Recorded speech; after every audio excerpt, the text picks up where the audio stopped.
Y no quería empezar sino dando, como siempre, las gracias también a Antonio Chazarra, que sin él, como todos sabemos, estos actos no hubieran visto la luz. La conmemoración del cuarto centenario de la muerte de Cervantes continúa en el Ateneo con paso firme. Estamos analizando las circunstancias en que se desenvolvió Cervantes desde distintas perspectivas, aproximaciones y exploraciones. Se ha comentado que el Quijote ha eclipsado a Cervantes, que el personaje oculta al autor, de la misma forma que los árboles no dejan ver el bosque. Yo pensaba que esta frase era de Castelar, pero me ha dicho mi amigo Antonio que esto viene de hace muchos, muchos años de los griegos. Advirtamos que se han venido conmemorando más los centenarios de la publicación de la primera y segunda parte del Quijote que los hechos relativos a la vida, a la obra y a la figura histórica, humanística y literaria de Miguel de Cervantes. Esto ha ocasionado, desde mi punto de vista, una notable simplificación, pues si conociéramos mejor a Cervantes, podríamos valorar más las ironías, los espejos y los juegos que realiza con sus personajes para sugerir, sin llegar a decir, para dejar entrevisto o para ejercer un distanciamiento. Obsérvense que lo que opinan los personajes no es necesariamente lo que opina el escritor, y esto es particularmente cierto en Miguel de Cervantes. Han desfilado por esta tribuna especialistas, cervantistas, comunicadores, filósofos y filólogos. No puedo referirme a todos, eso está claro, pero citaré a Del Mazo Unamuno, Fraguas, Espín, Marife Santiago, Gabilondo, Cánovas o Jorge Urrieta, entre otros.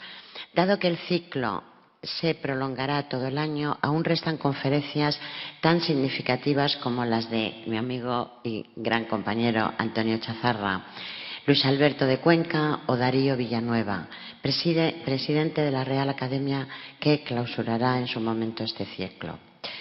Una presentación, como todos sabéis, debe ser breve.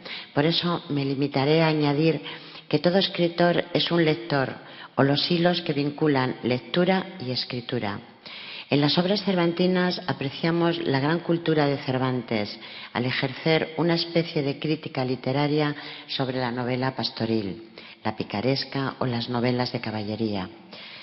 Solo ya me resta decir que hoy tenemos la fortuna de contar con conferenciantes de la talla de Rogelio Blanco, doctor en Pedagogía, licenciado en Antropología y Filosofía y Letras, ensayista, cervantista y escritor que ha desempeñado, entre otras funciones, la de director general del libro, archivos y bibliotecas, y ha presidido el consorcio del cuarto centenario de la edición del Quijote en el 2005.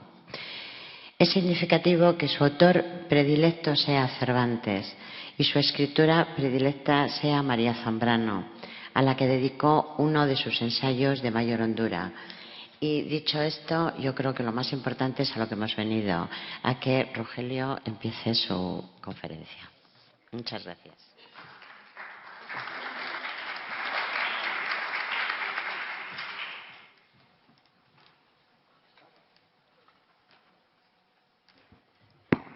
Bien. Me corresponde esta tarde la gratísima tarea de introducir la conferencia de Rogelio Blanco.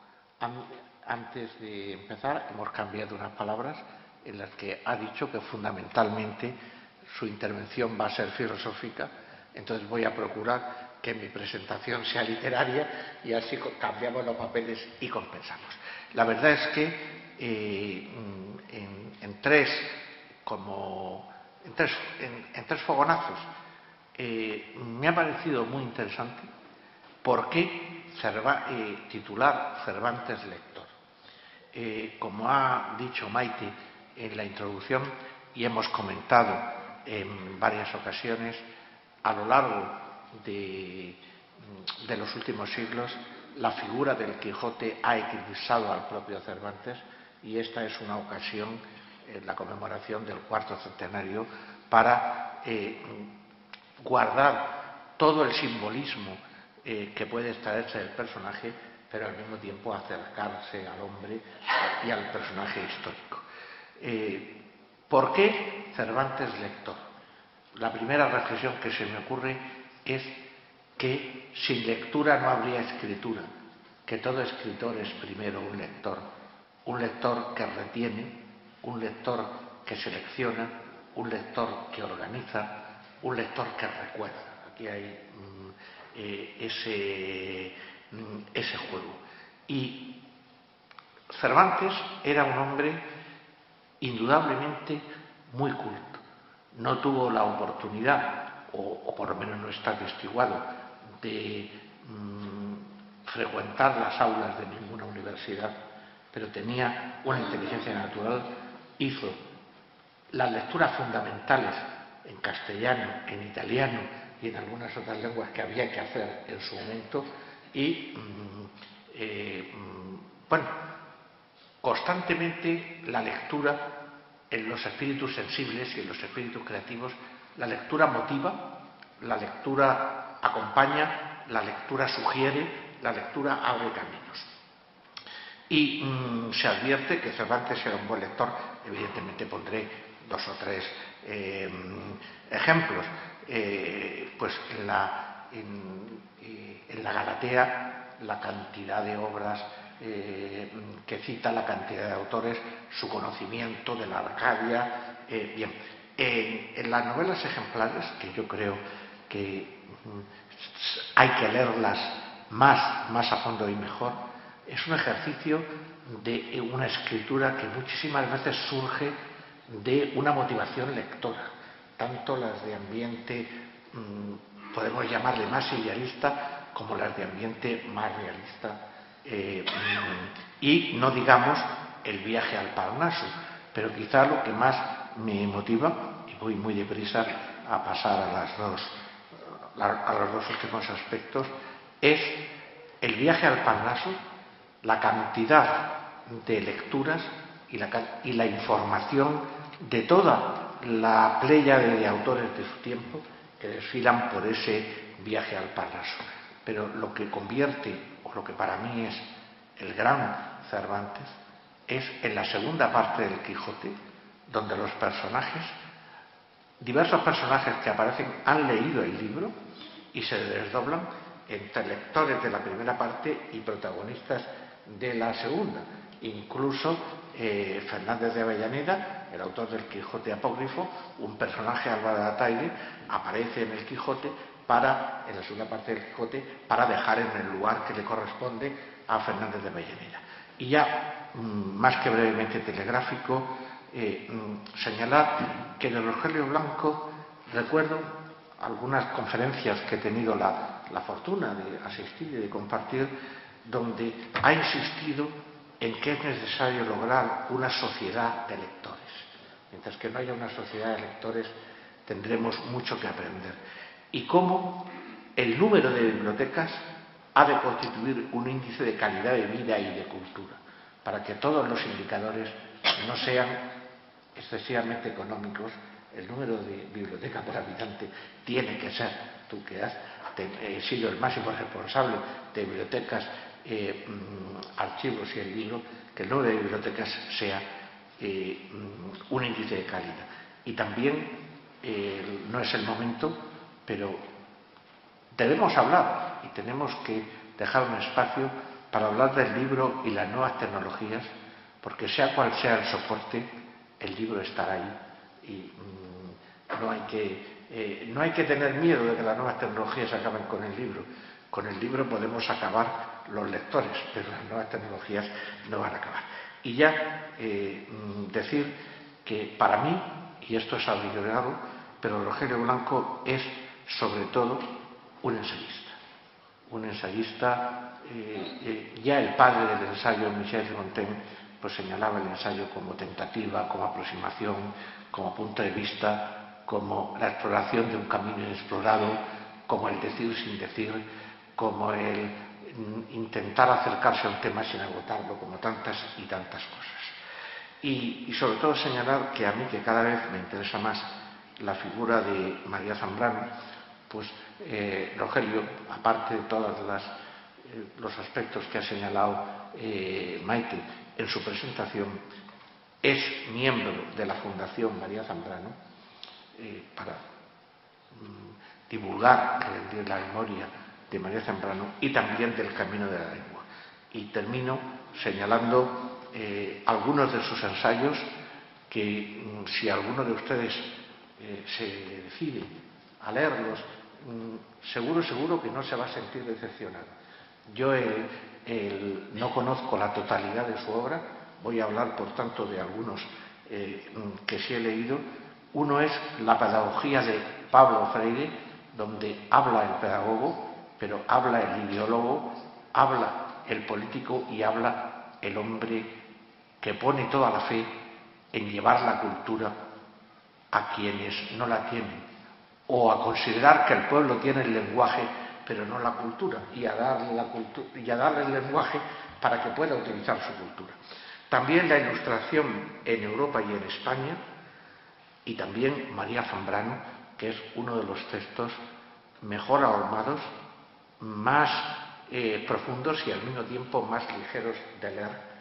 Y La onda de David, un libro que se mueve entre dos ejes, entre la pintura y la literatura, y también un libro que me interesó sobremanera, que es Por un socialismo participativo, porque sentaba ahí las bases de una manera de ser ciudadano y de estar en el mundo participando. Y esa participación y esa implicación del ciudadano en la política con unos valores es a lo que podríamos llamar socialismo. Y ni una palabra más, les dejo con Rogelio.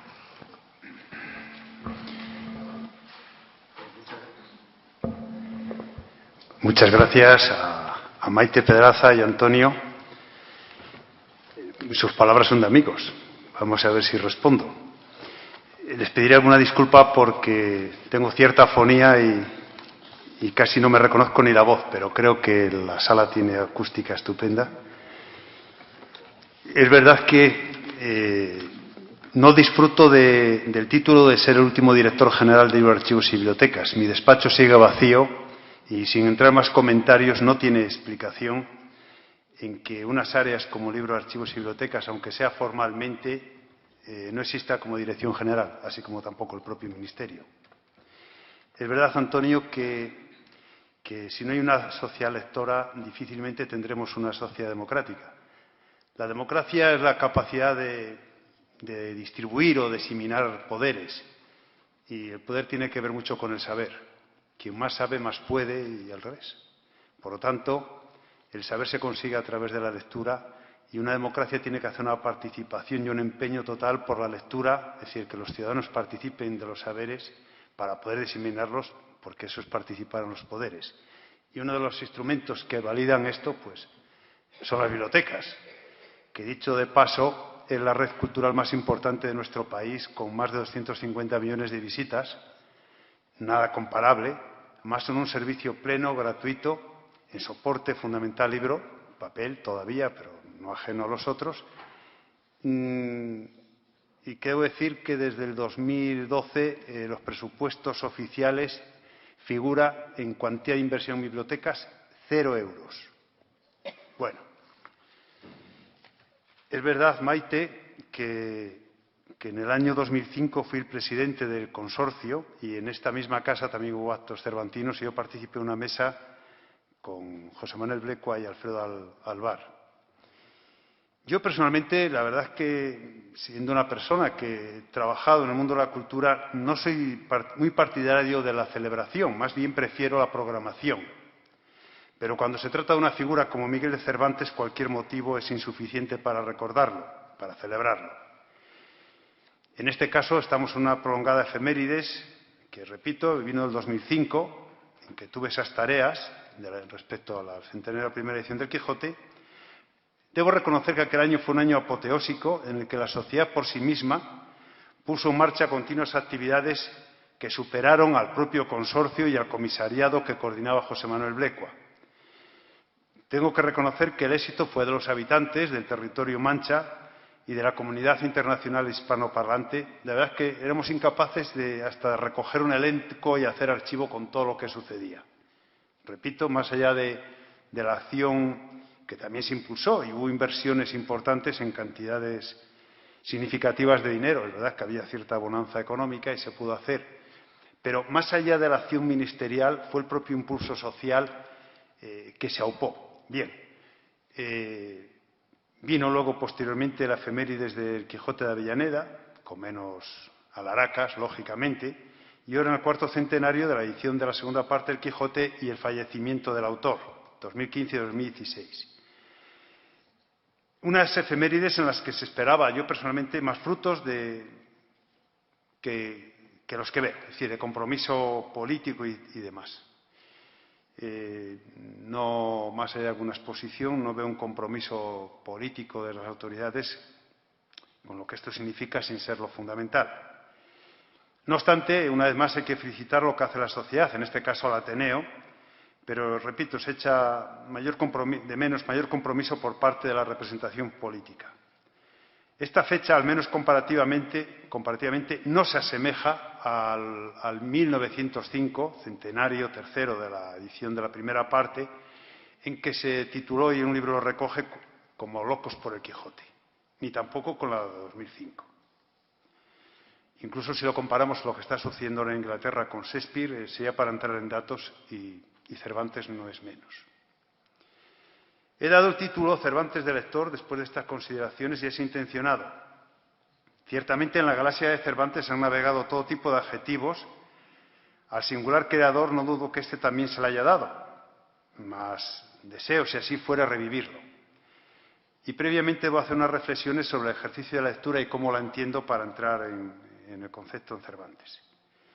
Entiendo que leer es la capacidad y puesta en ejercicio de todas las actitudes intelectuales y sensoriales de que disponemos y que con atenta actitud para recibir cualquier contenido que nos pueda llegar en cualquier soporte a través de todo tipo de señales, signos y símbolos para transformarlos en conocimientos. Es pues una internalización, un suceso únicamente antropológico. Solamente leen los seres humanos. En las escalas de los seres vivos, los que pertenecen al escalón que más bien pudiéramos llamar animales irracionales o brutos, y al de las plantas, están sujetos a los dictados de los genes o del sistema genético. Y solo el adiestramiento o la acción externa, que es un modo de violentar la genética, puede lograr adaptaciones o adiestramientos. Si bien reconozco en este caso que los etiólogos cuestionarían esta generalización intencionada que hago. En la otra escala, en la superior, dícese que habitan seres, dioses, seres superiores, dioses, héroes o ídolos, y todos ellos seres cualificados bajo el prefijo omni, omnisabios, omnipotentes, omnipresentes, omniscientes, y les caracteriza pues la unidad, omninidad. Son plenos y pletóricos, cerrados como círculo, sin resquicio ni vacíos, ya que si los tuvieran, perderían la cualidad de unidad y dejarían de ser superiores o dioses. En la escala intermedia, después de citar la inferior y la superior, para clasificar estarían para no hablar de hombres y mujeres, utilizo el término de Richard Hawkins de humanes, que ni bestias ni dioses han de superar las limitaciones devenidas por el debilitamiento genético, que tan cómodo resulta en muchos casos y que con esta retirada aparece el sistema memético. Es decir, los vacíos que dejan los genes los ocupan los memes en un proceso dialéctico y ontofilogenético. Los memes necesitan los genes y no al revés. Los memes o logros culturales son los contenidos hallados para llenar los vacíos dejados por los genes. En palabra y de modo resumido, es la cultura como resultado. La cultura es pues una creación radicalmente, de raíz antropológica, y que el hombre ha habilitado para protegerse del frío, de la intemperie. Es una carcasa diferente y variada que heredamos al nacer. Somos, los humanos, el rey mendigo de la creación, el heterodoxo cósmico.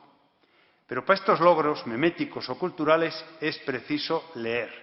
Es preciso que el homo, que va más allá del sapiens y, por supuesto, de otros apelativos que ya conocemos, Faber, Habilis y últimamente Digitalis, etc., se precisa revivir el de quaerens, del verbo quaeror, que significa preguntar.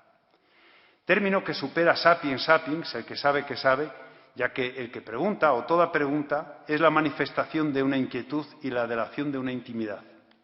Preguntar es reconocer un vacío y una necesidad de complementarlo.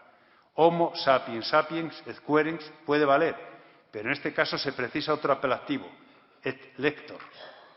Sapiens sapiens et quaerens lector es la suma que no todos los humanos logran. Don Miguel de Cervantes y Saavedra sí. Esta tesis de mi relativo, si bien preciso recordar que la dimensión que agrega lector o quaerens es la capacidad de atrapar contenidos y transformarlos en conocimientos.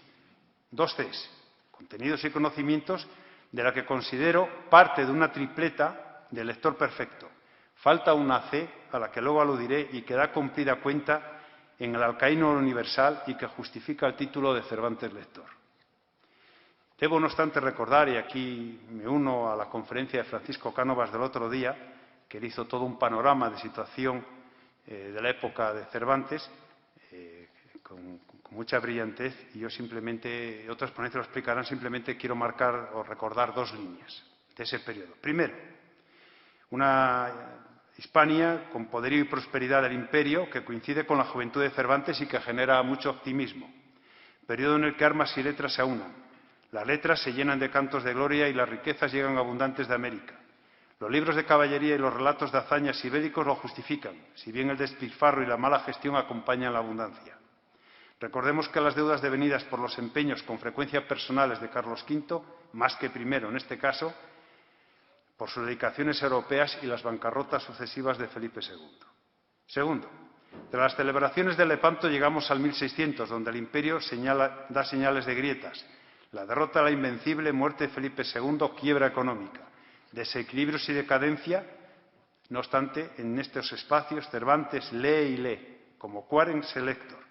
Llegan los infortunios nacionales y personales, el Quijote o la razón sin razón, todo acompañado de sesudos y variopintos informes de los arbitristas, que también el día anterior nos habló Francisco Cánovas.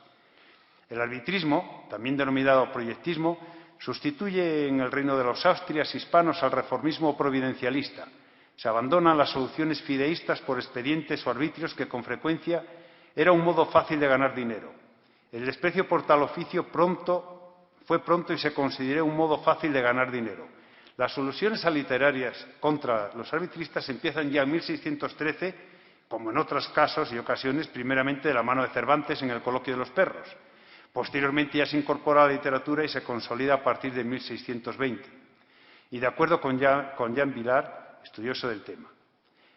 El perro sabio, pero perro, Berganza, que se topó con arbitristas en el hospital de Maudes, da cuenta de sus comentarios. Yo, señores, dice, soy arbitrista y he dado a su majestad en diferentes tiempos muchos y diferentes arbitrios, todos en provecho suyo y sin daño al reino. Y ahora tengo un momento donde le suplico que se señale a la persona con quien comunique un nuevo arbitrio que tengo, tal que ha de ser la restauración de sus empeños. Sigue el relato y, lógicamente, el arbitrio consistía en que el pueblo todo se solucionaba con el ayuno de un día al mes. Bien, había otros informes de arbitrios más sesudos y más serios. Bien, en este contexto, la vida de Cervantes y familia, la de sus antecesores y la propia, está cargado de misterio e incógnitas. Una ambigüedad que en el siglo XX presumía necesaria en la casa de maestros como Ortega, ya que engreídamente y en vida se autoconsideraba necesaria la ambigüedad para atraer y atarear a los discípulos. También sucede en Cervantes. No obstante, su grandeza y extensión exige discursos, investigaciones, elucubraciones apropiadamente individas, hipótesis deslocadas, enfrentamientos y discusiones de todo tipo que personalmente no me interesan, ni entro ni me ocupo, pues es fácil que tanta hojarasca disuada la percepción de lo más importante, el mensaje cervantino en un momento y referenciado al final de mis palabras al momento en que vivimos. Respeto y reconozco el valor de la arqueología literaria, de la hermenéutica exigente, mas de elucidar si Cervantes es nórdico de origen, santanderino, leoneso, zamorano o alcaíno o de Alcázar de Cervantes, como este pueblo cambió de nombre en su momento, de acuerdo con el origen del nombre Cervos o de topónimos existentes en las partidas o actos bautismales, no me inquieta. Debo decir, no obstante, que estas discusiones con frecuencia perturbaron, en mi caso la sufrí, la presidencia del consorcio de 2005, porque llegaban de todos los sitios haciendo reivindicaciones espurias que no tienen nada que ver con los contenidos de la propia efemérides. Bien, todo eso generó un libro que les recomiendo ya respecto al 1905, que se podía haber reeditado recogiendo hechos sucesivos, que luego si quieren puedo entrar en conversaciones, que es el de Locos por el Quijote. En orden a cierto reconocimiento, y aquí permítame una información, un despliegue simplemente por afán o apasionamiento de un personaje ilustrado y altamente desconocido. El otro día, estando en un archivo, que es donde están sus obras originales completas, me encontré con un profesor alemán y me comentaba que lo que se ha hecho con este fraile ilustrado, me refiero a Martín de Sarmiento, en Alemania no sucedería. De los 20 volúmenes que hay inéditos, manuscritos, etcétera, manuscritos, solo hay uno publicado. Es algo inconcebible. Bien, pues este fraile de Villafranca es el que da noticia con exactitud de la partida de abastecimiento de Cervantes. Pero bueno, esto es simplemente un recuerdo, un homenaje a Martín de Sarmiento, que hizo no arbitrios, pero sí hizo varios informes inéditos de Cervantes, y entre ellos se ocupó a partir de investigaciones del fraile Aedo, este es un fraile de 1612, de la vida de Cervantes. Bien, dejando a un lado las controversias, en esta ponencia deseo ir a la figura de Cuares en Lector, que trato de poner de valor para que simplemente este gran ilustrado del siglo XVIII sea recordado. Volviendo al discurso, la pregunta es ¿por qué Cervantes es lector y además un clásico? La tarea del lector la iremos deshojando, pero es previa la consideración de clásico. Se dice que un clásico es el capacitado para recibir la herencia cultural, en términos antropológicos, la filogenia cultural, o de efecto lastre, según diría Díaz Plaja. Un clásico, además, es el capaz de atender y leer su presente o momento en el que vive, en términos antropológicos, la ontogenia. Y, finalmente, un clásico es el capaz, a través de su obra y ejemplo, de pervivir y trascenderse, de llegar con su mensaje o efecto futuro. Cervantes recogió la tradición cultural, el efecto pasado, así lo demuestran los textos, tanto en los contenidos y en formas y bajo la influencia de Lope de Rueda, Lope de Hoyos o toda la simbología, personajes y referencias, bien, como lo decía ya antes Antonio. Vivió el presente triunfal y decadente, viajó por España, Italia, Portugal. Guerreó como parte comprometida de un imperio, armas y letras, luchó contra el turco, recibió heridas y sufrió cautiverio y cárcel. Formó, y no con excesivo acierto, una familia. Pasó necesidades y lamentos. Su presente fue de vida y obra atenta al momento que le tocó en suerte vivir, y en este presente ejerció de lector. Atrapó contenidos y transformó en conocimientos que interiorizó y exteriorizó a través de sus obras. Hombre activo, logró conocimientos como donde y pudo. Leyó hasta papeles encontrados. Sabemos que no dispuso de formación reglada en términos actuales, ni en Alcalá, su pueblo, hay alguna biografía que habla que sí pasó por la Universidad de Salamanca, pero es una incógnita, y bien, solo sabemos de sus estudios con el maestro Lope de Hoyos. Pero en Italia sí conoció y estudió la obra de Castiglione, Ariosto, Maquiavelo, Aretino, Tasso, etc., y siguió con sus papeles encontrados, que es una forma de decir todo lo que caía en sus manos. Entre eventos y lugares inhóspitos, tras el trajín bélico y aventuras, los caminos y las gentes fueron lugares de aprendizaje. En quien no realizó una formación programada, si bien asistió, como decía, a los estudios de Lope de Hoyos. Y también se dice, como ya indicaba, si asistió, pero que es una incógnita, a la Universidad de Salamanca al volver de Portugal. Ejerció de soldado al Imperio hasta 1584, momento que regresa a Madrid para iniciar su definitiva labor en el campo de las letras. Campo no menos duro que el de las armas, pero que le proporcionó mayor gloria. En 1585 publica La Galatea, de escaso éxito, y una recopilación, como refería Antonio, de un conocimiento exhaustivo de obras precedentes. Y en el año anterior, el 12 de diciembre de 1964, contrae matrimonio con Catalina de Salazar en un afán de lograr cierta estabilidad material, que no afectiva. La Galatea es su primera obra seria, si bien se tienen noticias de otros escritos de 1568 de tono poético. Así pues deja las armas casi a los 40 años. Por lo tanto, en las 4 décadas primeras de vida recibió y leyó contenidos de la condición humana y sus íntimos secretos que con premura se apropió, leyó y nos legó. A este lector de vida se consagra la obra genial y consumatoria del Quijote, pero el conjunto de contenidos del resto de la producción literaria de Cervantes bien pudieran consagrar a un creador que afinó en todos los géneros y formalidades: teatro, novela pastoril, poesía, etc. Debemos reconocer que la canalización de sus esfuerzos y sus inquietudes fue sobre todo los géneros y formalidades, y esto solo es propio de quienes están abundantemente cargados de contenidos y conocimientos y que logran explicitarlos a través de todos los géneros conocidos para dar fuerza a la capacidad de creador que posee. Esta pertinaz lectura, que a saber la traduce en el Quijote, por parte de este lector devoto y convulso de libros de caballería hasta trastocarle el juicio. Una locura que le lleva a la aventura a don Alonso, versos don Miguel, como aludía Maite, pues la lectura les empuja y a su vez les es insuficiente. La lectura me refiero solo sobre papeles. Una locura reconocida por los libros que fuerzan al examen y expurgo por parte del clérigo de Sigüenza, pero refleja a un caballero amante de las letras, y de la imprenta, tal como narra en el viaje a Barcelona.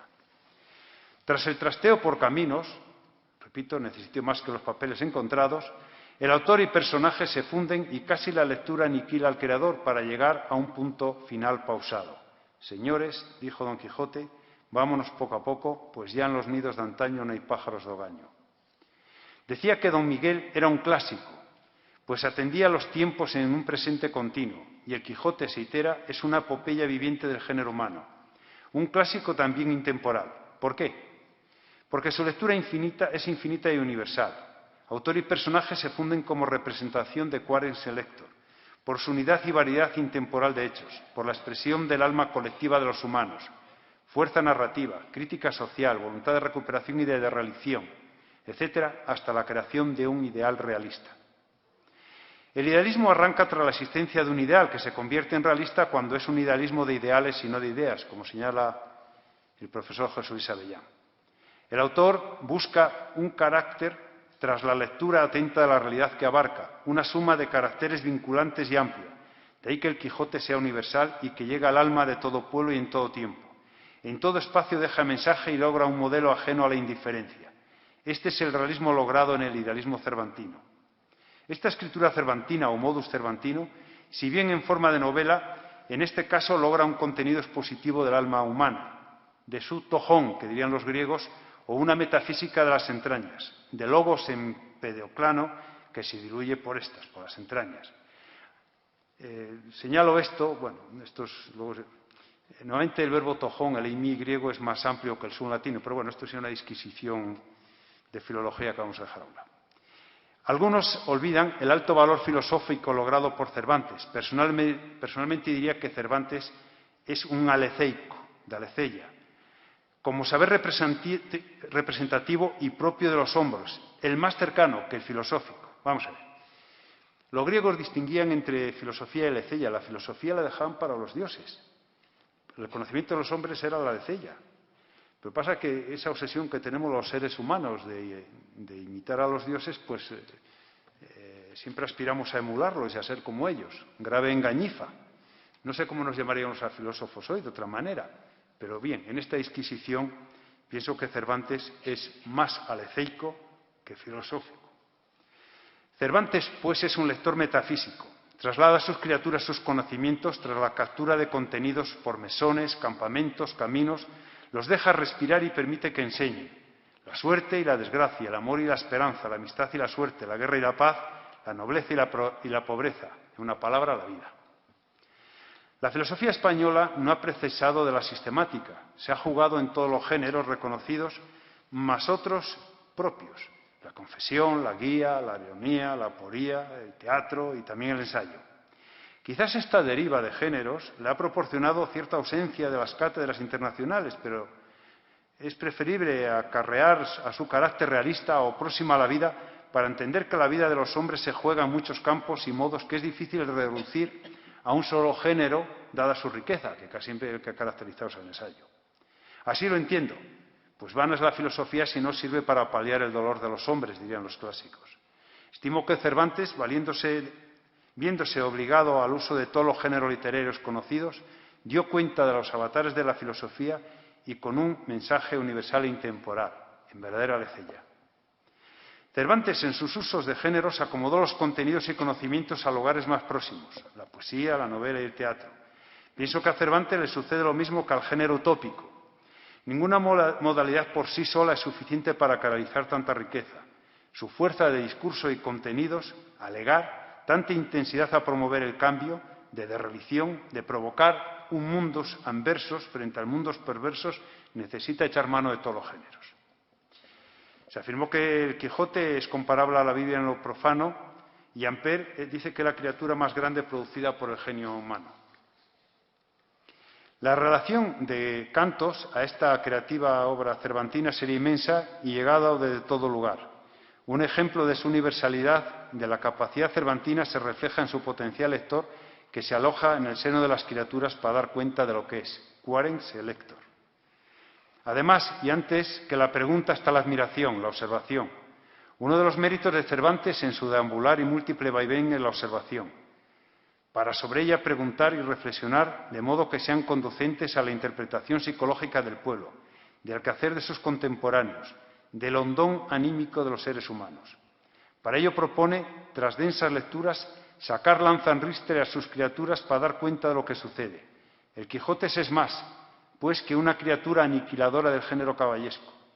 Es patentizar la somnolencia social, los equívocos, un acicate activado mediante un hidalgo nada loco y un criado nada necio, haz y en vez de la misma realidad, una unidad complementaria.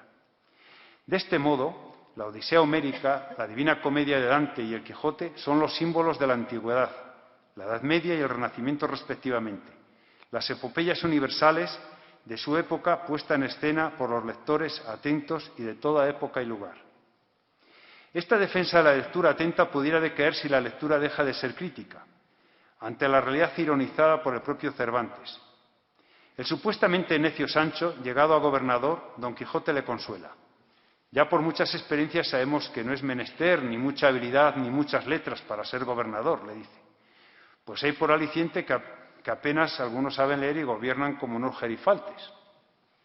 Sancho, llegado de los caminos, mediante la experiencia sintetizada en sus refranes, más los consejos de Don Quijote, se aviva a buen gobierno a su ínsula. Cuando pudiese y debiere tener lugar la equidad, no carguen todo el rigor de la ley al delincuente. Sigue. Si acaso doblamos la vara de la justicia, no sea con el peso de la dádiva, sino con el de la misericordia. Y con cierto eco moreano, no hagas muchas promesas, y si las haces, procura que sean buenas y sobre todo que se guarden y cumplan. Con estos consejos, Sancho concluye que es mi intención limpiar esta ínsula de todo género de inmundicias y de gente vagabunda, holgazana y mal entretenida. Porque quiero que sepáis, amigos, que la gente baldía y perezosa es en la República lo mismo que los zánganos en las colmenas, que recogen la miel que las trabajadoras abejas hacen. La lectura del gobierno de Barataria está cargado de lecciones útiles y precisas para la actualidad. Un ejemplo de perenne lectura y herejía de Cervantes. Las intenciones de Cervantes en sus obras son múltiples y, de acuerdo a la época en la que vivió, con frecuencia sugiere más que dice. Debemos atender las intenciones de Quijote en sus obras. Ya el otro día hablaba de las intenciones, Francisco Cánovas. Yo aquí quiero recordar una obra que ha desaparecido de Aguilera, se llama Las intenciones en Don Quijote, que es realmente un libro que no se encuentra y muy significativo. Aunque las haga expresar a Sancho al final de su gobierno. Mejor se me entiende de mi deber y cavar, de podar y ensarmentar las viñas que dar leyes. El Quijote es, como luego señalaré, paradigma del lector, pero la riqueza cervantina en esta materia confirma la tesis que se expone en otras obras, sobre todo en las novelas ejemplares. Así, en La gitanilla cuestiona los estereotipos, Rinconete y Cortadillo en el patio de Monipodio dan cuenta de los fondos zampones con lenguaje recogido en las calles y la picaresca. Otro modelo de atenta lectura cervantina, lectura que se atiende en la española inglesa o al licenciado Vidriera, ejemplos descriptivos de lugares, manifestaciones de hablas, de convencionalismos, amores secretos, etcétera, que se consuman en la fuerza del discurso realista del coloquio de los perros, una sátira a los poderosos y una súplica perenne. Cuando los perros a punto de morir le dicen uno al otro, más luz y menos sangre. La relación progresaría en el resto de las obras breves hasta el más sorprendente Persíles y Sigismunda, que valga para poner fin autobiográfico, puesto ya en pie en el estribo, etc. Cervantes, con biografía novelada o novela biográfica, puesto de pie en el estribo, es poeta en primer lugar, pues admira y pregunta por lo más próximo, la Lecella, y filósofo, pues extrae conclusiones universales. Es creador necesario y merecido crítico al modus vivendi y de los anhelos de un pueblo, el hispano, que viene a representar a todos. Reflejó la idiosincrasia y fundió el espíritu de su época. Pero esta amalgama expositiva la cargó de intemporalidad porque alcanzó el hondón del alma del pueblo en los cielos y en los ínferos. De ahí que se intemporalice y de su creación y las criaturas suplanten al creador y al espacio propio cultural. Don Quijote es habitante del territorio mancha, como diría Carlos Fuentes, lugar extenso y terráqueo e imposible de imitar y menos de apropiar. Cervantes lee lúcido y lo interpreta. Paréceme, Sancho, que no hay refrán que no sea verdadero, porque tales son sentencias sacadas de la misma experiencia, madre de todas las ciencias. Lee sin cesar los caminos, repito, las vidas y la naturaleza. Sin pertenecer a la escuela de pensamiento concreto y con los efluvios propios de la época más los eramistas y ciertos resabios enequistas, los personajes de Cervantes huelen a intuición, a la aproximación, a la verdad sin esfuerzo de documentación, a fin de lograr ideal lo real. Los sueños de don Alonso son sueños de todos los hombres. La justicia, la virtud de lucha contra el fraude, el valor, la negación, el sacrificio, la muerte y la vida, la esperanza y el saber que detrás las bardas de las tapias están presentes, pues aún hay sol, hay esperanza. Esta intuición se valida hacia la intralectura, las de poner los ojos en quién eres, dice, procurando conocerte a ti mismo, que es el más difícil conocimiento que puede imaginarse. Y sigue, que cada cual sea artífice de su propia aventura. El hombre se admira y contempla a sí mismo como creador y protagonista de su destino no escrito, pues, dice, nadie nace enseñado y de los hombres se hacen obispos, que no de las piedras. Tras la autolectura, la cuantía de referencias cervantinas a los congéneres donde el honor y la libertad, desde la dignidad e igualdad, son continuas. Advierte Sancho que hay dos maneras de hermosura, una la del alma y otra la del cuerpo. Sigue, donde surge un hermoso relativo de los valores del alma y de la necesidad de hemos de matar a los gigantes o a las bestias, a la gula y al sueño. O también la libertad. Sancho es uno de los más preciados dones que a los hombres les dieron los cielos. Innumerables son los textos a entresacar en este orden y de plena urgencia, pues, dice, porque me parece duro caso de hacer esclava a los que Dios y la naturaleza hizo libres. Luego, pues de esta manera, dijo su amo, aquí encaja la ejecución de mi oficio, desfacer fuerzas y socorrer y acudir a los miserables. Esta frase la he leído pausada, por lo que luego diré. Pues no es justo ni acertado que se cumpla la voluntad de quien lo que ordena a fuerza de todo razonable discurso. Llama la atención el lance puntual y vigente de avezado lector que recibe contenidos y transforma en conocimientos y los explicita. Lo que se sabe sentir, afirma el amante liberal, se sabe decir. Yo cambio. Quien sabe leer, sabe decir. Este lector pues atiende a las tres dimensiones del hombre que aludía. Los otros, lo otro, las cosas y asimismo bajo un cura sui protector. El otro, lo otro y yo formamos la dimensión más amplia del hombre como ser o zoon ecumenicón, paradigma senequista que amplía el zoon politicón aristotélico y que el eramismo luego Cervantes recogen. He referido dos veces a Erasmo, Américo Castro, quizás exagerando, afirma que sin Erasmo Cervantes sería otra cosa. Cervantes vive un momento que dos de las tres R's europeas se esfuman de la península ibérica, Renacimiento y Reforma. El Renacimiento en la península fue breve, atacado y atascado, y la Reforma la suplanta la Contrarreforma. La tercera R, la Revolución, es posterior, pero en este ambiente pregunta y lee y escribe hasta el final y dentro de la escasez y pobreza. Dicen Persíles y Sigismunda, el año que es abundante en poesía suele serlo en hambre. Entre reflexiones y afirmación, el Quijote realiza muchas preguntas inquietantes. Un calidoscopio vitae que ya me aproxima a la tercera que aludí. Y recuerdo la frase, desfacer fuerzas, socorrer y acudir a los miserables. Don Quijote versus Cervantes leyó todo cuanto alcanzó impreso y el saber leer le permitió el saber decir, pero no fue suficiente. Hubo de salir al encuentro de la vida por veredas y caminos, y luchó extensamente y preguntó profundamente, y se comprometió, de acuerdo con la frase señalada en su alter, con los débiles. Aludía al hecho de leer como una forma de atrapar contenidos llegados por miles de soportes a través de señales, signos y símbolos para transformarlos en conocimientos, pero falta en la lectura atenta y propia del buen lector, honrado y honesto, sin discriminar si es del cinto para arriba o del cinto para abajo, el compromiso. Compromiso que en el caso de la lectura de Cervantes fue con los más desfavorecidos, con los débiles tras delatar su situación. 3 R's, pues, contenidos, conocimientos y compromiso que Cervantes fijó en su alter ego Don Quijote, el verdadero paradigma del lector.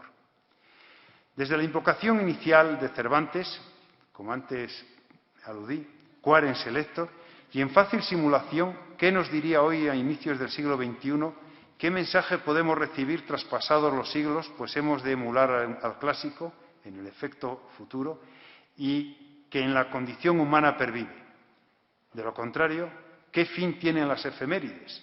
¿Un reencuentro más de amigos con afectividades académicas y reconocimiento neuronal y curricular?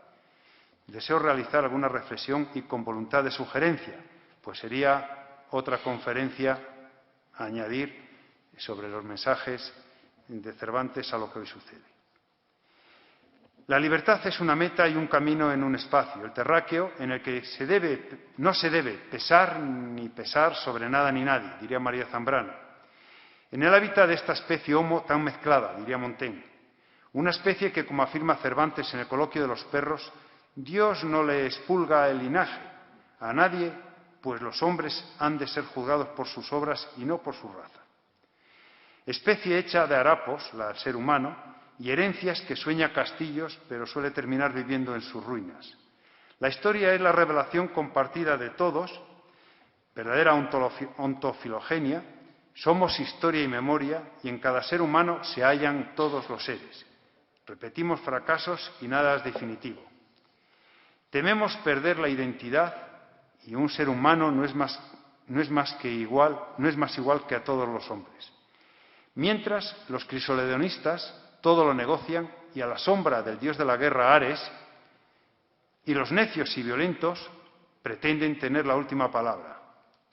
Los humanos persiguen ocupar y poner luz en sus plazas, y los agoreros anuncian catástrofes y pregonan la desconfianza. Precisamos, pues, de lectores atentos, honestos y honrados, máxime en un momento, opino que en el actual, de cierta orfandad intelectual, y en el que los discursos fatuos y espúreos ocupan los espacios. Necesitamos localizar a acérrimos lectores que ayuden a identificar a los saturnos o devoradores de sus hijos. Necesitamos a Don Quijote y a las criaturas cervantinas, vivas en sus obras, pues en actitud de ducere et educere nos reiteran, como hijas de un verdadero lector quaerens, que aún nos digan que tras las bardas de la tapia brilla el sol. Hay esperanza. Pues la especie humana aún tiene una tarea pendiente no cumplida, la de humanizar la historia. Muchas gracias.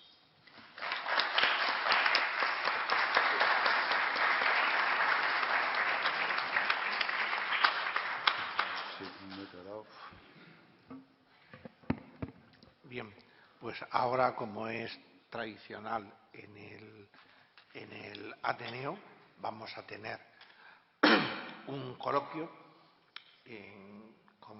con todos ustedes para que puedan preguntar y para que puedan hacer reflexiones sobre lo mucho e interesante que se ha oído. Yo ya en la presentación he ocupado el tiempo que tenía previsto, pero no obstante, para animar un poco al debate, quisiera insistir en un par de aspectos, como son, por ejemplo, la gran cantidad de géneros, mayores o menores, que toca Cervantes, y ahí queda una pregunta que podría intentar ser respondida. ¿Por qué? ¿Por qué se mueve entre todos esos géneros?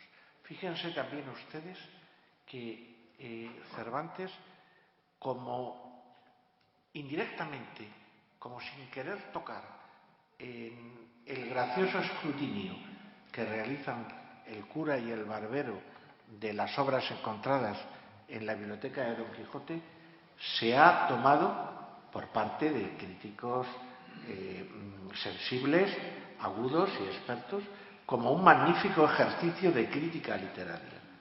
Sin embargo, no suele aparecer ese escrutinio como ejemplo de crítica literaria, que no es en ese único punto en donde se ejerce, sino en otros muchos. Y tercero, es un lugar común que Cervantes es el creador de la novela moderna. Pero fíjense ustedes en que a veces no acostumbramos a distinguir a Cervantes autor de lo que opina y de lo que piensa el personaje, y que sin embargo hay que ver la perspectiva o el perspectivismo que significa la invención de Cide Hamete Benengeli, y que no siempre las opiniones de los personajes son las opiniones del autor del libro, dando un juego muy sugerente, incluso con la teoría del desdoblamiento que emparenta a Cervantes con Luigi Pirandello, sin ir más lejos. Y un último punto, que Rogelio, en su magnífica intervención, ha sido crítico, pero quizá haya que serlo un poquito más y señalar que en este cuarto centenario de la muerte de Cervantes no es de recibo que en la cultura española, o en la cultura que se hace en el territorio español, sigan siendo desconocidos, por ejemplo, ese magnífico biógrafo de Cervantes que es Canavallo, apenas es conocido en España. Los textos de Casalduero, de Américo Castro, de Martín de Riquer, apenas son leídos. Y quienes admiramos a Cervantes, pero no por un prurito culto, sino por lo que se puede dialogar con él, por lo que nos puede enseñar, es necesario que reivindiquemos lo poco que se está haciendo en relación sobre todo con lo mucho que habría que hacer. Y ahora queda abierto el... bueno, pues contesto. Sí, has hecho muchas sugerencias, gracias Antonio. Bueno, pido disculpas por mi voz porque me estaba quedando afónico. Bien, ¿por qué Cervantes utiliza tanto género? Más o menos lo señalé, es decir, y lo comparé a la utopía. Cuando un escritor tiene tanta fuerza creativa, tiene tanto que decir, un género, los géneros de alguna manera son vías y una vía solo no le es suficiente. Es decir, necesita tirar de todos los géneros. Por ejemplo, se cuestionan mucho las utopías. La utopía es un claro ejemplo, es un género y es un método, es un género literario, sin duda. No tiene propio. ¿Por qué? Porque tiene tanta fuerza que tiene que recurrir a todos, a la poesía, al teatro, a la novela, al ensayo. Es tal fuerza radical en el ser humano de crítica y a veces de expresión, de buscar alternativas, que necesita recurrir a todos. En el caso de Cervantes, yo esta es la razón que creo con fuerza, necesitar echar mano de todos los géneros conocidos e incluso poner en valor otros como el refrán o la síntesis, el aforismo, etcétera. Bueno, para no alargar más, pero has tocado este tema, porque este centenario... Claro, en el centenario, el tercer centenario, se ha citado, hubo producción de Varela, Maecto, Unamuno, en fin, todos los grandes escritores, Ortega, todos los grandes escritores se implicaron en obras de estudio sobre Cervantes que ahí están.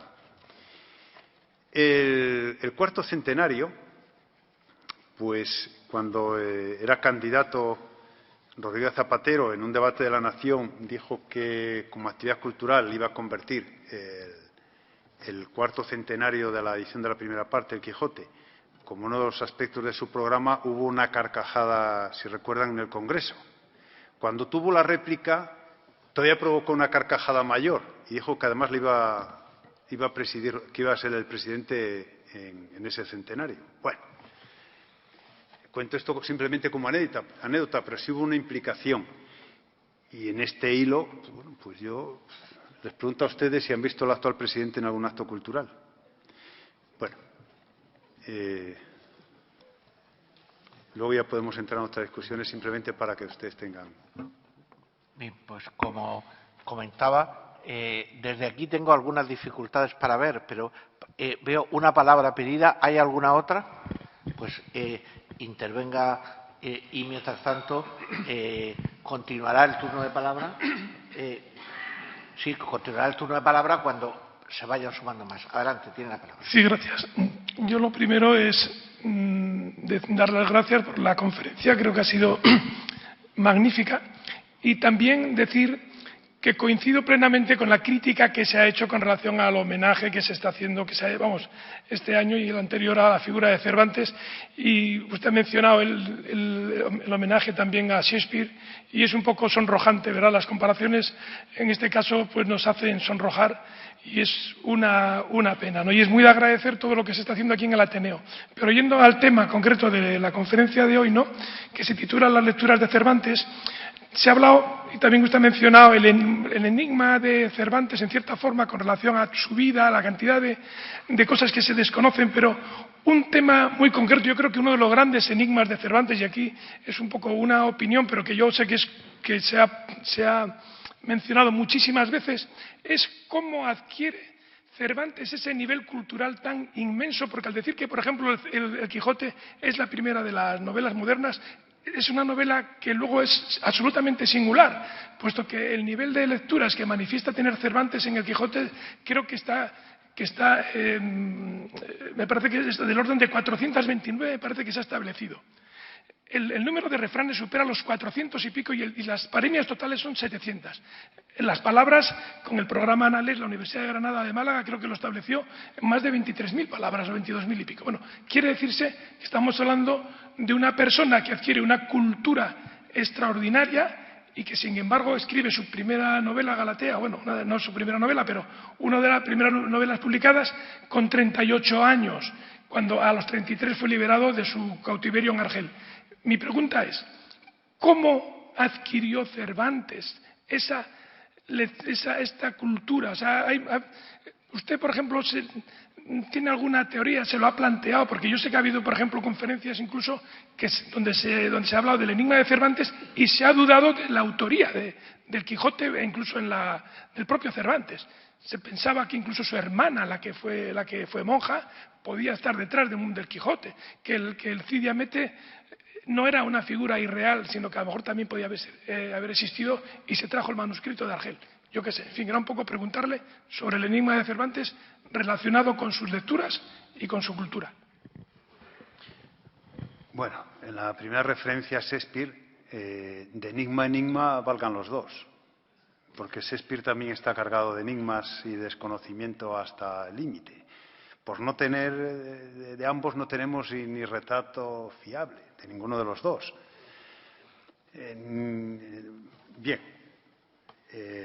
y haciendo otra consideración, sí, en este momento en el Reino Unido hay una vibración en torno a Shakespeare, incluso como aprovechamiento, es decir, por lo menos parece que los ingleses entienden que la cultura no solo es gasto, sino también es inversión, en muchas direcciones, económica y sobre todo intelectual, claro.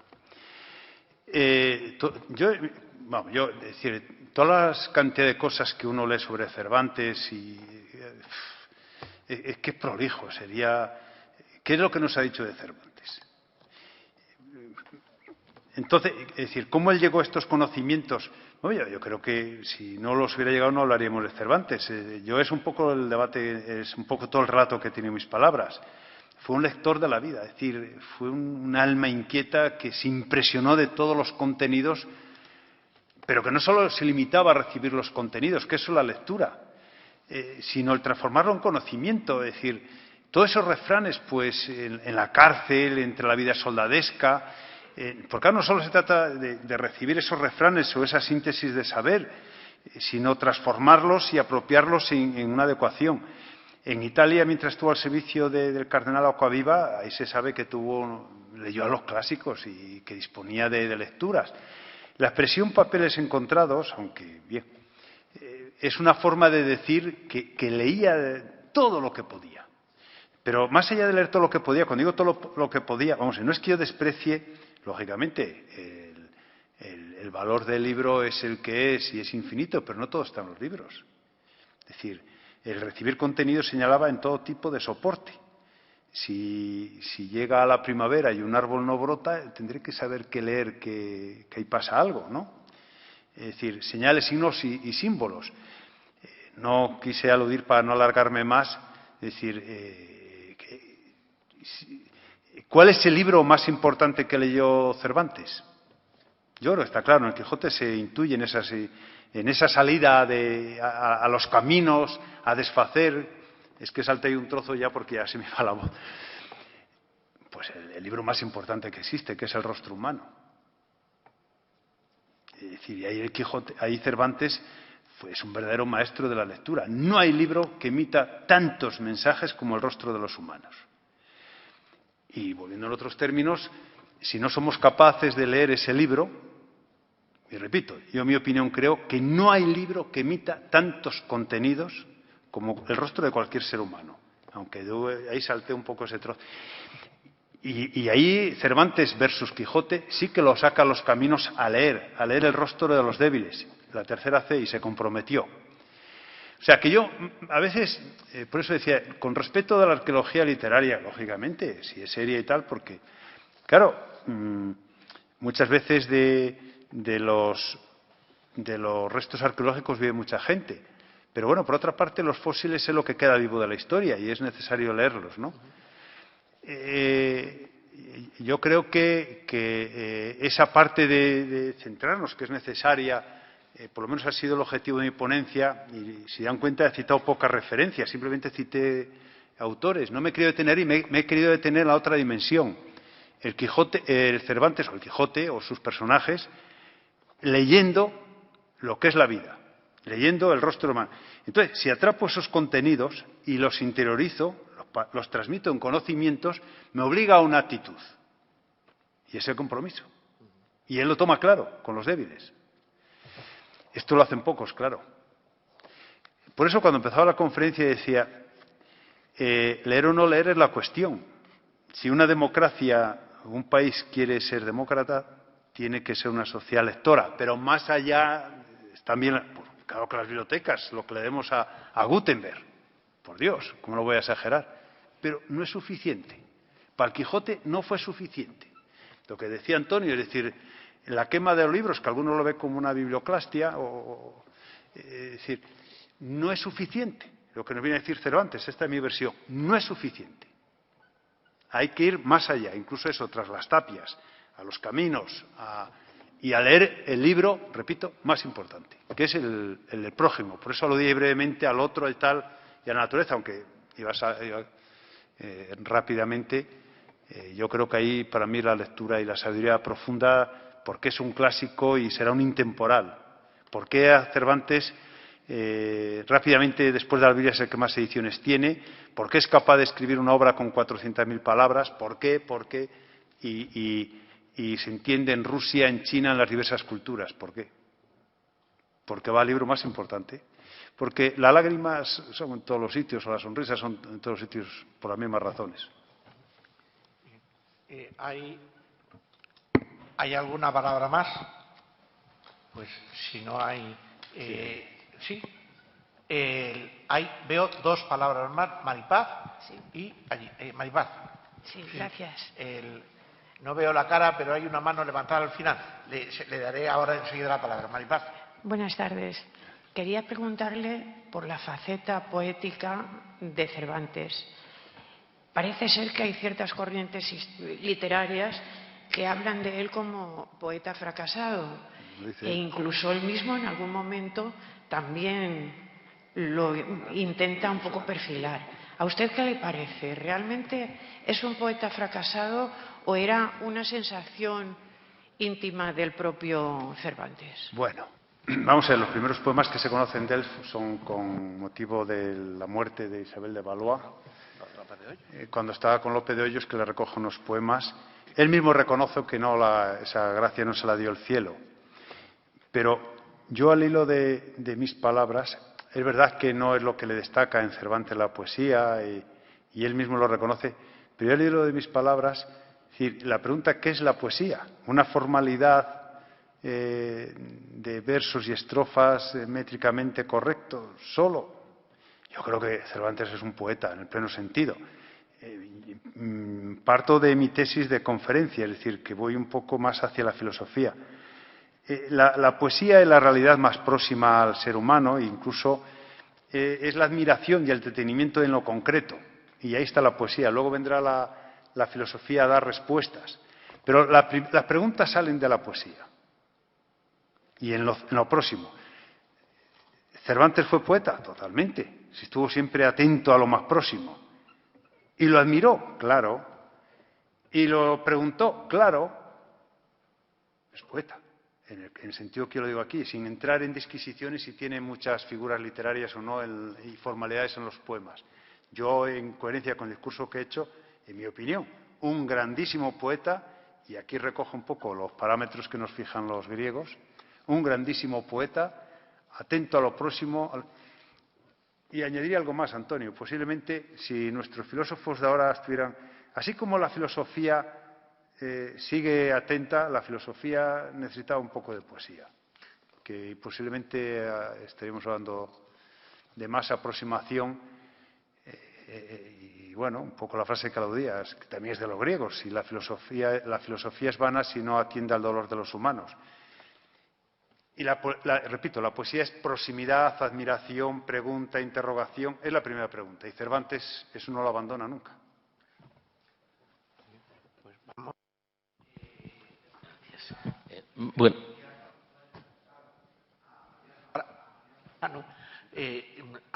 Hay me vuelven a disculpar, hacia el final una palabra pedida que no puedo identificar. Bueno, pues soy un ateneísta, sin más. ¿Tienes? Soy Severino García. A ver, gracias por esta exposición. Los elogios a Cervantes en todos los terrenos se pueden alargar muchísimo, en cuanto creador literario, en cuanto genio, en su finísimo análisis del alma humana. Bueno, están hechos, como decía usted, es que han escrito, ¿qué no se ha escrito de él? Pero yo me voy a atrever a hacer un reproche, y esto es pretencioso, pero hace poco, leyendo El coloquio de los perros, releyéndolo despacio, me encuentro, y se me podrá decir que es cosa del contexto social, con que, con respecto a los gitanos, cuando ese perro, Berganza, se pone a hablar y a contar los amos que ha tenido, ¿no? Dice, cuando habla de los gitanos, pues hace unas críticas, unos tópicos, un racismo fuerte. El perro, antes decía el señor Chazarra, pero a lo mejor no es Cervantes el pensamiento de Cervantes, sino, en este caso, el personaje de Berganza que se pone a hablar, un perro que se pone a hablar y que encima se pone a criticar las novelas pastoriles y diciendo, pues estos que escriben novelas pastoriles, ¿de qué hablan? Yo he visto a la dueña de mi anterior amo leyéndolas y ahí hablan de pastores guapísimos y pastoras guapísimas que cantan, pero que va, estos son rudos. O sea, la habilidad de que nos hace creer la opinión de un perro, él nos ha puesto a escuchar a un perro y ya nos ha convencido y ya... Bueno, la crítica, bueno, en La gitanilla tanto o más que en El coloquio de los perros. Cuando habla de sus dueños, uno de sus dueños, un morisco, los moriscos les pega un repaso de todos los defectos posibles que pueda tener el ser humano, se los achaca también a los moriscos. Y un tercer reproche. Uno, lo del racismo con los gitanos, otro, la crítica feroz al mundo de los moriscos, y otra, cuando ha hablado antes de la ínsula barataria y los consejos que le da a Sancho, bueno, en las actuaciones de Sancho, y volvemos a lo de antes, es una actuación de Sancho, no sé si es el pensamiento de Cervantes.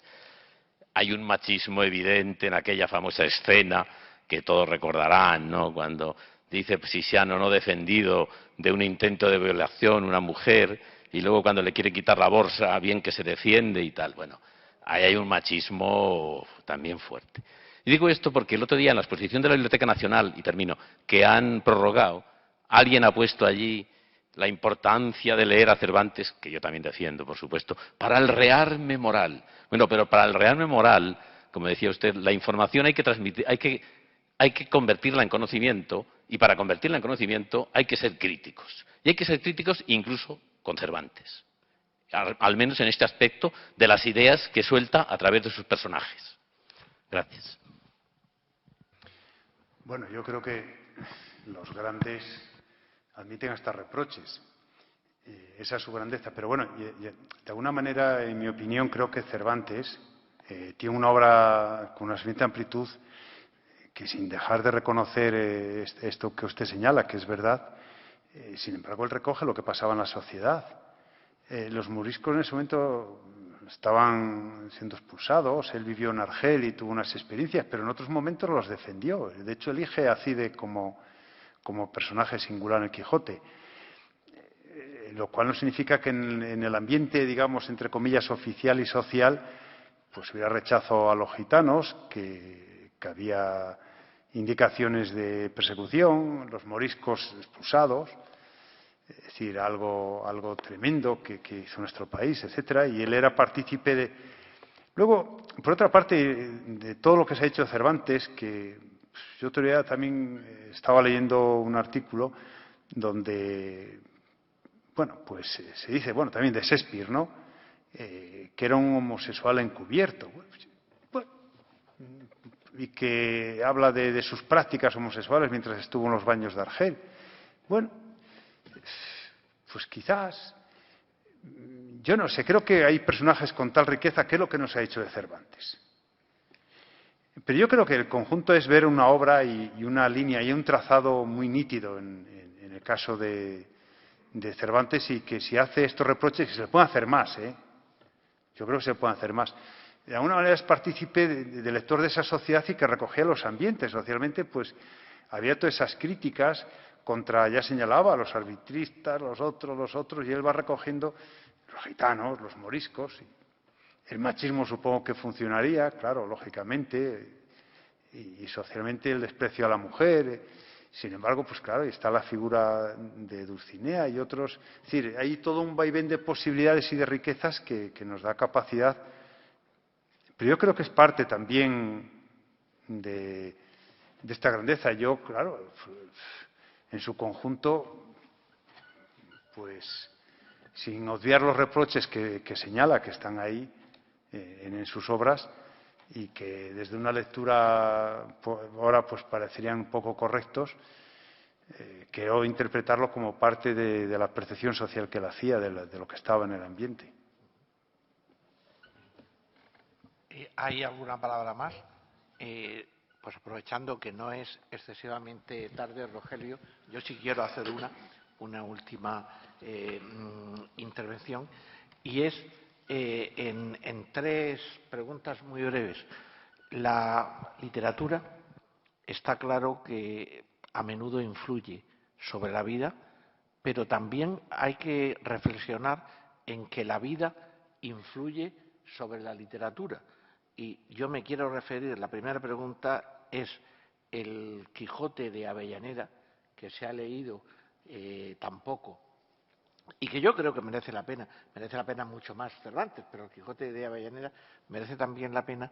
Fíjense ustedes que Avellaneda hace ir a Don Quijote a unas justas a Zaragoza y que en la segunda parte del libro Cervantes no pisa Zaragoza, vamos, el personaje Don Quijote no pisa Zaragoza porque a Zaragoza lo ha llevado el Quijote apócrifo de Avellaneda. Y las preguntas, usted en la última lo ha dejado, se ha referido también a ese multiperspectivismo de si habla Cervantes, habla Cide Hamete, hablan los personajes. Por supuesto que a Cervantes pueden hacérsele muchas críticas, pero hay también qué cantidad de vueltas, de revueltas, de escondrijos, de salidas tiene, por ejemplo, en la segunda parte, en el episodio de los duques, no hay una sola descalificación hacia los duques. Y, sin embargo, la impresión que todo lector y toda lectora medianamente inteligente saca es que son unos perfectos miserables, unos tipejos viles. Y, sin embargo, no hay la menor descalificación formal. Y la tercera cuestión que sobre la marcha es que precisamente porque son distintas, desde mi punto de vista, las opiniones de Cervantes, autor, de lo que opinan los personajes, sobre lo mismo que ha preguntado usted sobre los moriscos, naturalmente aparecen esos comentarios sobre los moriscos en el coloquio de los perros, Cipión y Berganza, pero yo ahora estaba recordando un episodio de la segunda parte donde aparece el morisco Ricote. Y me parece que es difícil encontrar más compasión, más identificación con el vencido, más adoptar el punto de vista del perdedor que lo que hace Cervantes trayendo a este morisco Ricote, vecino de Sancho, y lo que él cuenta de sus vivencias, de cómo, de sus vivencias de lo que fue esa expulsión, que de hecho arruinó al menos 3 zonas importantes de España. Y bueno, como ya es, cuando Rogelio termine, es la última intervención, pues ¿hay alguna palabra más pedida? ¿Hay alguien más? Pues entonces contesta y damos la palabra a... Bueno, en primer lugar, muchas gracias, Rogelio, porque contigo siempre se aprenden muchas cosas. Y bueno, yo no pensaba intervenir, pero es que me ha sorprendido enormemente el detalle el apunte sobre el machismo de Cervantes. Y bueno, yo me he acercado un poco al estudio sistemático de la obra, no digo de la obra y el Quijote es un tercio nada más de la obra cervantina, y claro, todo genio y toda obra de genio es polisémica, evidentemente, y la literatura pues ofrece, la gran literatura ofrece ese multiperspectivismo. Pero, por ejemplo, yo pienso que Cervantes, más que machista, es feminista antes de que se inventara la palabra feminismo. Y no hay nada más que hacer un estudio espacial, por ejemplo, espacial, de la novela dentro de la novela. Por ejemplo, en el Quijote, por ejemplo, la historia de la novela de Marcela, en el Quijote. Y las mujeres siempre están en un plano superior, cuando normalmente la mujer está sometida al hombre. La defensa sobre la libertad de la mujer que hace la pastora Marcela, por ejemplo, es impresionante. La resolución del conflicto, que no sabemos cómo se va a resolver, es algo de genios. Desde la semántica del nombre propio de los personajes, o desde el simbolismo, por ejemplo, de algunos de ellos, hablo ahora en el retablo de las maravillas, por ejemplo, me parece que hay un feminismo antes del feminismo que apabullante, evidentemente. Y bueno, esto es lo que quería decir simplemente, que me ha sorprendido lo del machismo de Cervantes, cuando creo que es feminista antes del tiempo. Por supuesto, con la salvedad de que toda gran obra y todo gran genio, la polisemia es inagotable. Y por supuesto coincido con Rogelio que toda literatura no solamente refleja la sociedad de su época, sino que refleja la anterior y la siguiente, como muy buen aristotélico en aquella época y la teoría de la imitación, ¿verdad? Muchas gracias. Gracias. Bueno, la verdad es que, sí, aquí ahora Antonio decía la palabra protofeminista, pero de verdad es que sí, que al lado de todo eso está Marcela, Mari Tormes, Dorotea, y también se le acusa el tema de las Cervantas, que fue un vividor de sus mujeres. Digo ya a nivel biográfico, autobiográfico, ¿qué pasó en Valladolid? Lo que situaba Antonio de la nobleza. Hombre, hay un punto de él. Él fue siempre, sabemos que fue detrás de la corte. Las ciudades que habitó en general no eran ciudades secundarias. Roma, Nápoles, Sevilla, Córdoba, Lisboa, Madrid, Valladolid. Fue en los entornos de poder. O sea que eso también, claro, si no estuviera en esos ambientes hubiera percibido, no sabemos lo que hubiera sido. Lo que está claro es que de esos ambientes de poder, que eran núcleos máximos, solo hubiera quedado Flandes y América, que no pudo ir al Soconusco como hubiera deseado, no sabemos qué hubiera dado de sí. Pero lo cierto es que con la nobleza tuvo que andar ahí doblándose la rodilla y evitando. Y por eso a veces en esa polisemia que tú aludes, Ángel, está claro.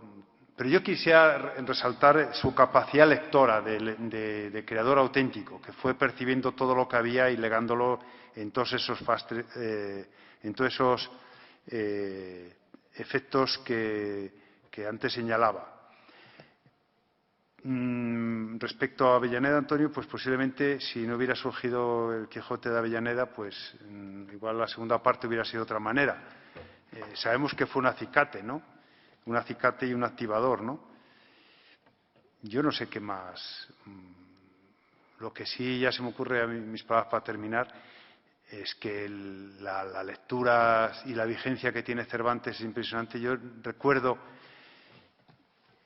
fíjese, que se habla tanto de marca España como afán político, y si nos fijamos, las grandes aportaciones culturales, a pesar de lo que dijeran determinados denigrantes en el siglo, enciclopedistas franceses sobre todo, siglo XVIII, cuando se preguntaban qué debe la ciencia a España, ¿no? Y salieron los apologistas a defender, y en Italia, por cierto, los jesuitas expulsos.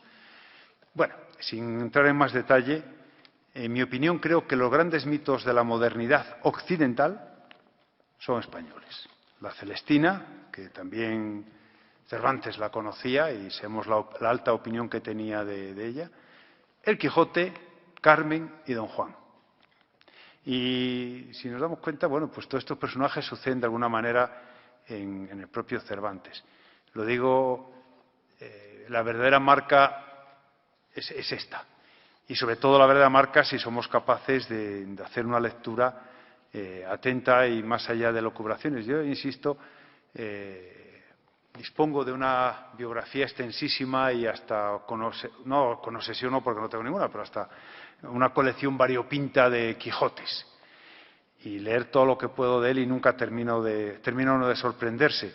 Y ya he llegado a esa conclusión más sucinta o más sintética, quizás me confunda, de dejar ya arqueologías fáciles y de precisiones e ir al grano. Es decir, ¿qué hay aquí? ¿Qué hay detrás de esto? Y el efecto presente de Cervantes. Y la cantidad de contenidos y discursos, que personalmente, y lo que indicaba, si no me ayuda, pues son inmensos. Y es un poco, en mis palabras, lo que he querido aquí transmitir, ¿no? Y espero con esto no terminar loco por el Quijote. Pues muchísimas gracias, Rogelio. La verdad es que la exposición ha sido magnífica. Yo creo que todos nos hemos quedado impresionados porque, bueno, Cervantes No creo que exista una persona que no le admire, no solamente aquí en España, sino en el mundo. Creo que era en Estados Unidos, Clito decía que el Quijote hay que leerlo, y es cierto, hay que leerlo. Y todos nosotros, los que somos un poquito ya pasados de 40, pues yo recuerdo en el colegio que enseguida te ponían a leer el Quijote. Dicho esto, agradecer a Rogelio, por supuesto, a Antonio Chazarra, que como os he dicho antes, sin él os digo que todos estos actos no hubieran visto la luz, porque es el que lleva prácticamente todo el cuarto centenario de Cervantes. Y muchísimas gracias a vosotros. Estáis invitados para la próxima vez y bueno, pues gracias de nuevo y a decirle a Antonio que siga porque si no nos deja huérfanos. Como decía Rogelio, hay que seguir leyendo y que no nos dejen huérfanos de lectura. Muchísimas gracias.